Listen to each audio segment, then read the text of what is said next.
The First Witch of Boston, a novel. Prologue.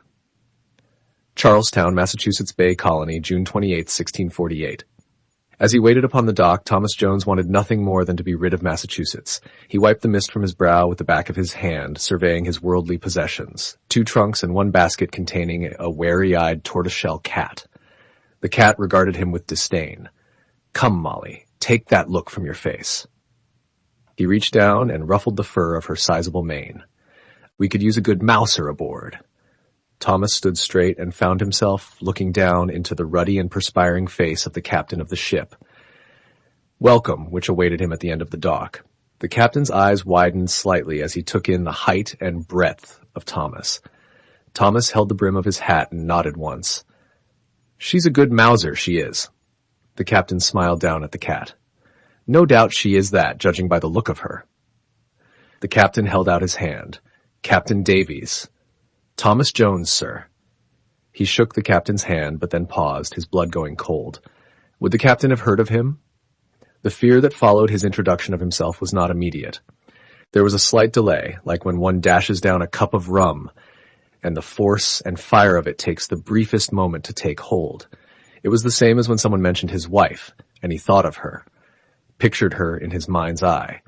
And then, just when the woman who was his wife became real, tangible, someone who awaited him at home, an icy wind encircled the whole of him and reminded him that she was gone. The surprise was followed precipitously by the feeling of falling from a great height, and the only thing that grounded him once more was the solid and unmoving sadness beneath his feet, reverberating through each weary step.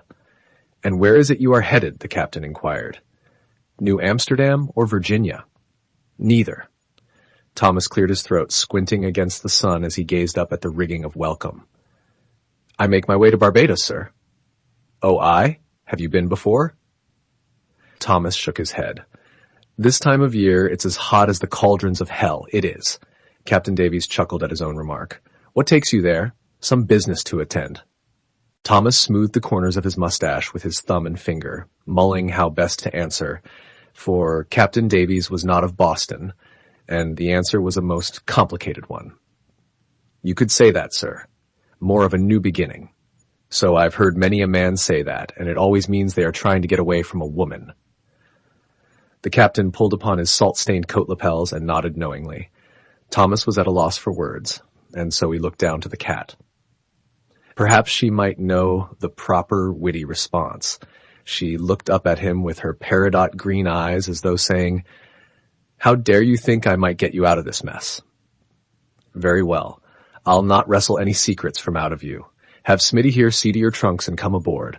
I'll begin passage negotiations at noon." Thomas mounted the gangplank, his back turned to land, and the place that had been his home for the past 2 years. There was no home without his home, his heart, his haven. No sanctuary existed for him any longer now, and this knowledge was like a dead weight upon his shoulders. He was weary from it. But then he did look over his shoulder and back to land one last time, only to curse it. The husband of Margaret Jones, over there. He heard the whispers while he stood upon the deck, gazing eastward toward the Atlantic's great gray expanse. He had grown accustomed to the hushed tones that had followed him for weeks. They were not unlike rats scratching upon a wall or door, unnerving in spite of their persistence. "Thomas Jones, there he be." Thomas turned toward the source. A woman in a crisp white cap, her boy's hand clasped in hers, her other hand wrapped tightly round the arm of a man, presumably her husband. She gasped when Thomas's eyes met hers, then bid her family to turn away.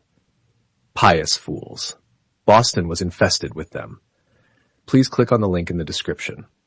Dear book lover, wonderful person, to listen to the entire book, please click on the link in the description. Please click on the link in the description. Dear book lover, wonderful person, to listen to the entire book, please click on the link in the description.